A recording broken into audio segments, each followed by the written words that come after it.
Fala, fi, beleza? Deixando os comandos de repetição, as estruturas de repetição para trás, vamos seguir fortes, alegres e contentes nos nossos estudos e continuar caminhando sobre temas importantes da programação. A partir de então, a gente vai estudar, como está escrito em cima, modularização ou um outro conceitozinho chamado de subrotina, que são as mesmas coisas. Nesse conceito, nessa ideia, nesse tópico, a gente vai ver duas estruturas, uma chamada de procedimento e uma outra chamada de função. Mas, em resumo, ambas serão nos darão a ideia de tipo, a gente vai criar trechos menores de código e depois nós vamos chamá-los da nossa aplicação. Então, pensa só, você precisa fazer a mesma coisa com muita frequência. Vamos supor que você precisa fazer o cálculo de uma folha salarial, e isso é feito com muita frequência. Ao invés de você ter que escrever todo o código todas as vezes que você tiver que calcular a folha salarial, você vai lá em cima, cria um procedimento, cria uma função ou algo do tipo, e quando precisar, você apenas chama esse procedimento, você chama apenas essa função. Então, nessa aula de hoje, nós vamos estudar sobre os procedimentos, tá?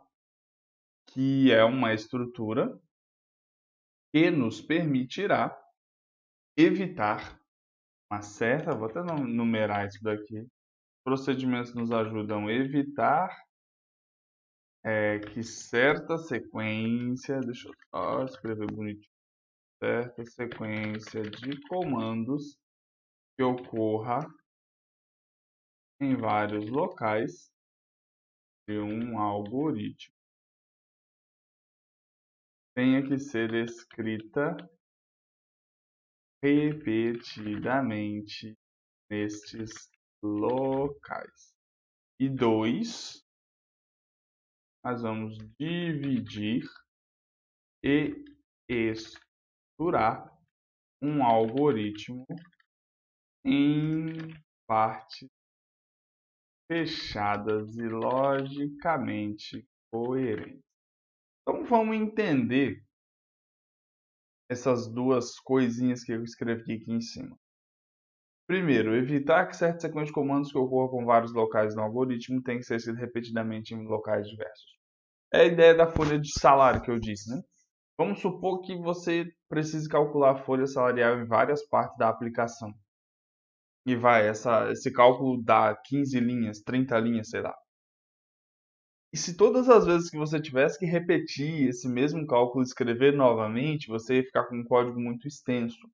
Por esse motivo, a gente cria um procedimento uma única vez, dá um nome para esse procedimento, e depois todas as vezes que precisar dele, a gente vai e chama esse procedimento onde for necessário. Ou dividir e estruturar o algoritmo em partes fechadas e logicamente coerentes, porque o procedimento e a função é uma programação. A gente vai criar ali essa programação e ela é bem fechadinha, bem nela mesmo. Ela tem começo, ela tem fim e ela tem vida, entre aspas, vida própria. Então essa é a ideia que a gente tem de procedimento. Se a gente for escrever um procedimento, qual é a ideia que a gente faz? Primeiro passo, a gente vai escrever a palavrinha mágica, procedimento, e depois nós vamos dar um nome para esse procedimento, tá? Nome do procedimento. Beleza. 2, a gente vai iniciar o procedimento. 3, vamos fazer as declarações de variáveis. 3, 4, né? Nós vamos criar os comandos do nosso procedimento. E esses comandos vão seguir enquanto houver necessidade. E 5, vou botar 5 aqui, no 5 vou botar reticências, porque isso continua. E no 6 eu vou encerrar o procedimento. Construído isso, feito isso, deixa eu colocar esse daqui entre sinal de maior e sinal de menor. O que está em sinal de maior e sinal de menor, tá? é o que a gente vai fazer as alterações, é onde a gente vai fazer as alterações, tá? E onde não tiver sinal de maior, entre sinal de maior e menor, é padrão, tem que ser repetido obrigatoriamente. Então aqui, o que a gente vai fazer? A gente vai criar um procedimento, depois a gente vai iniciar o procedimento, fazer todas as declarações de variáveis que a gente vai usar nesse procedimento, criar os comandos que nós vamos usar dentro desse procedimento e encerrá-lo. Beleza? Antes de seguir um pouquinho mais, tá? Eu preciso pontuar para você duas coisas: variáveis locais e variáveis globais. O que são essas coisas que a gente viu? Vamos voltar em aulas anteriores. Tudo que a gente viu em aulas anteriores de declaração de variáveis são variáveis globais. Essas variáveis, elas são aquele tipo de variável que podem ser usadas em qualquer lugar da aplicação. Mas temos também um tipo de variável que são chamadas de variáveis locais. E essas variáveis locais é aquela que a gente vai declarar e utilizar apenas dentro do procedimento. A gente não vai utilizar ela em outro lugar, em lugar nenhum, apenas dentro do procedimento. Elas passam a existir quando o procedimento é chamado e deixam de existir quando o procedimento é encerrado. Então, no exemplo que a gente vai ver agora, essas coisas vão ficar um pouquinho mais claras de variável local e variável global. Por quê? Nós vamos criar um exemplo agora e a gente vai fazer uma troca, tá? Procedimento chamado troca, a gente vai alterar os valores de duas variáveis. Então, eu vou fazer o que? Início. E aqui no início a gente vai declarar duas variáveis do tipo inteiro, chamadas x e y. Opa, x, y. E agora a gente vai criar o procedimento. Procedimento chamado troca.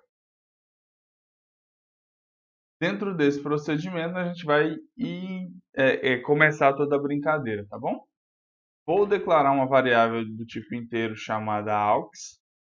Se você perceber, a variável aux, ela está dentro do procedimento, tá?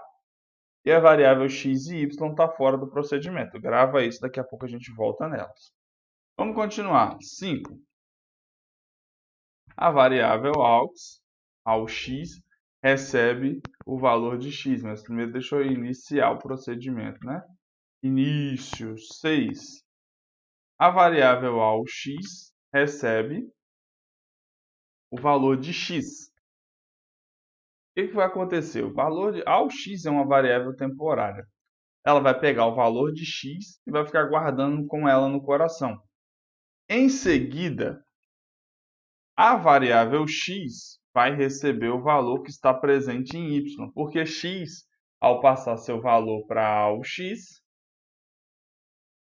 ele passa a ficar vazio. E aqui, como ele está vazio, y pode transferir o valor para ele. E na linha 8, y vai receber o valor que está lá dentro de aux. E assim a gente faz a troca das variáveis e encerra o procedimento. Beleza? Beleza, encerramos esse procedimento. Então, o que aconteceu aqui? A gente declarou uma variável local chamada x, que vai ser usada apenas dentro do procedimento. E as variáveis inteiros x e y são variáveis globais, elas podem ser usadas em qualquer lugar da aplicação.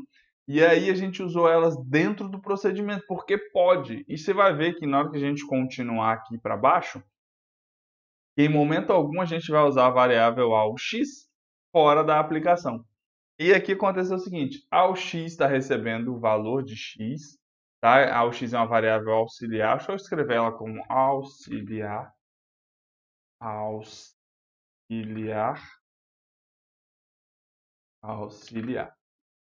Variável x é uma variável auxiliar que está recebendo o valor de x, ou seja, o valor que estava em x agora está passado para auxiliar. X passa a ser vazio.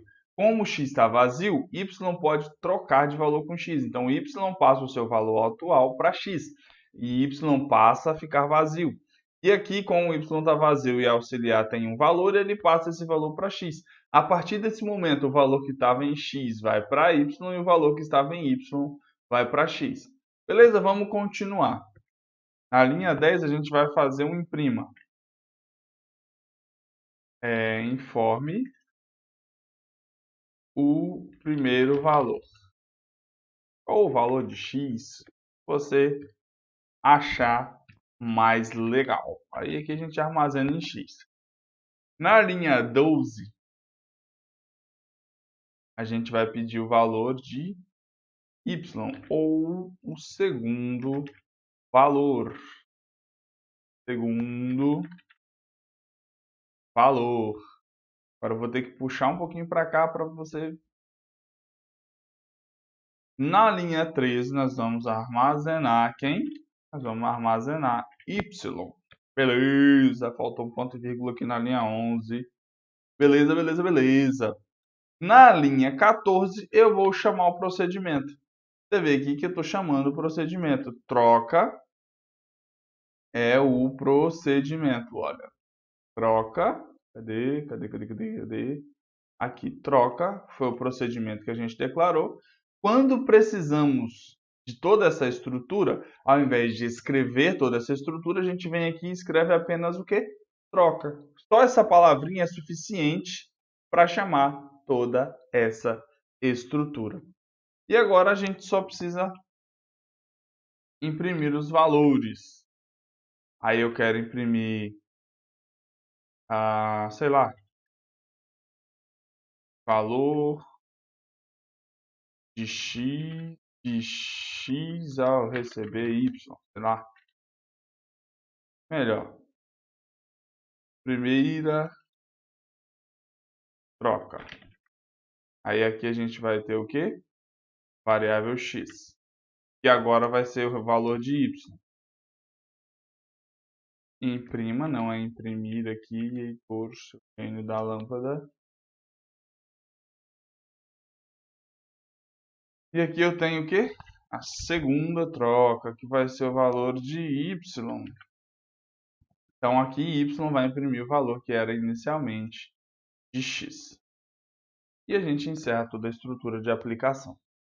Qual é a ideia por trás disso tudo? A ideia é que precisamos de uma estrutura para fazer trocas. Ao invés de escrever toda a estrutura para fazer trocas, escrevemos um procedimento para isso. E todas as vezes que precisamos fazer troca entre os números, a gente chama esse procedimento. Então, a ideia básica desse procedimento é essa estrutura, tá? É você entender toda essa estrutura. Não vamos ter atividade aqui, a gente vai ter atividades sobre isso quando estudarmos sobre função. Então, aqui é um conhecimento teórico. Leia a apostila, assista essa aula, para que você entenda. Resumão. O que é um procedimento? É um pequeno bloco de programação coeso com estrutura. Esse bloco de programação vai me permitir usar a partir de chamadas específicas do seu nome ou dele em vários locais diferentes. E em vez de eu escrever toda a estrutura, eu escrevo. Vamos supor aqui, antes de encerrar, por exemplo, que eu tenho aqui linha 18, linha 19, linha 20, linha reticências, linha 150. Beleza, lá na linha 151, eu precisei fazer outra troca. Eu simplesmente vou chamar o procedimento. Ao invés de eu escrever toda essa estrutura aqui. Ó. Se eu tivesse que fazer toda essa estrutura, eu ia ter que colocar toda essa estrutura aqui. Olha o tanto que vai empurrar para baixo. E depois teria que fazer toda essa estrutura aqui. Não seria legal fazer isso. Então, por isso que a gente chama o quê?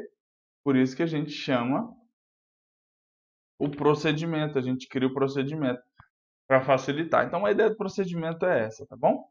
Beijo no seu coração, a gente fica por aqui. Até a próxima, forte abraço e fui!